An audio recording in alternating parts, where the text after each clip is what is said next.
AMP really has a very distinguished history. It has been in existence for almost 170 years and has the largest financial advisor network in Australia. This is precisely the sort of organisation which we would expect to devote substantial resources to compliance. It's older than the gold rush and as Australian as Dame Edna. I look forward to the day when the world leaders think like a Melbourne housewife. For 169 years, AMP's been a trusted source of financial services and advice. But just 2 days of remarkable evidence at the Royal Commission has threatened to tarnish that legacy.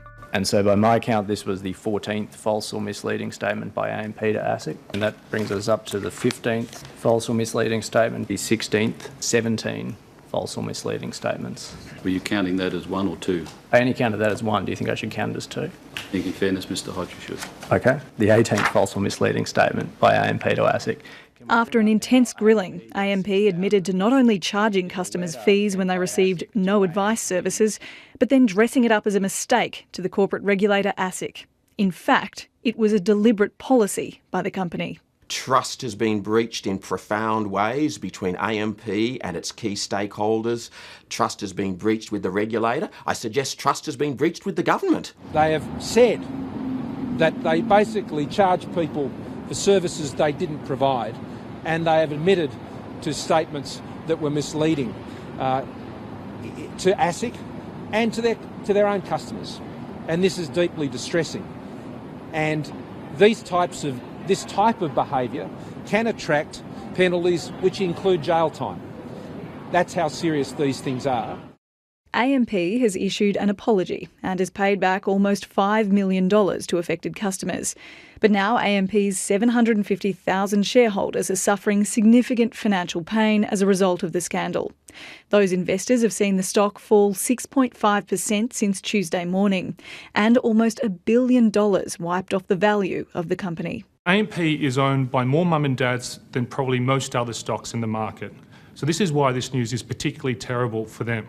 Market analyst Lafitani Satiriou has been warning clients against investing in AMP for 2 years. So we issued a warning because the compliance costs were going up. That is a big difference between there are some things wrong in the business that we're reviewing and we're spending more money on doing it, to openly lying and almost having a disregard for the regulator.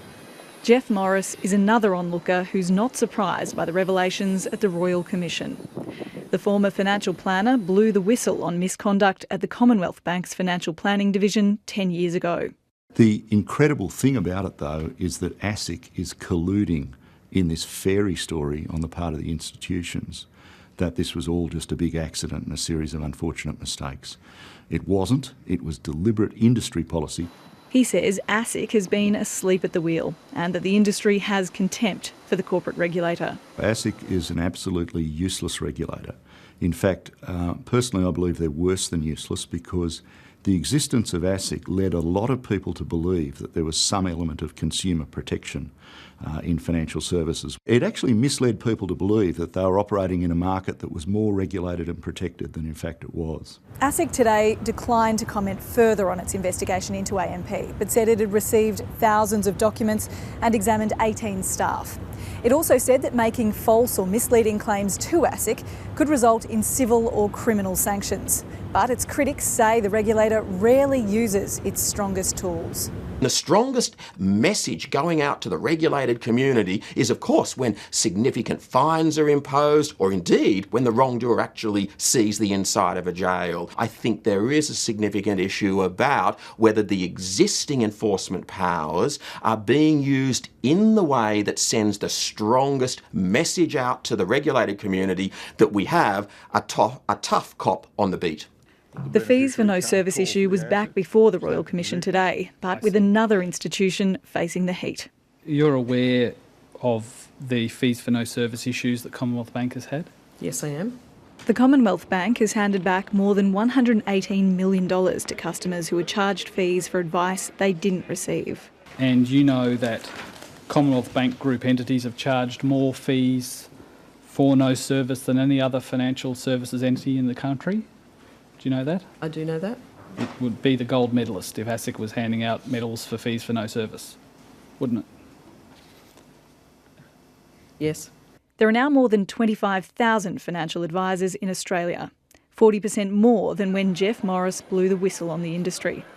He believes that along with the rise of advice, there's also been a rise in misconduct, and that the Royal Commission has only scratched the surface. All the people who brought these scandals about are still knocking about in the industry and still doing the same sort of things. And they may have been driven underground a bit, but that basic philosophy of ripping off the customer is still very much alive and well.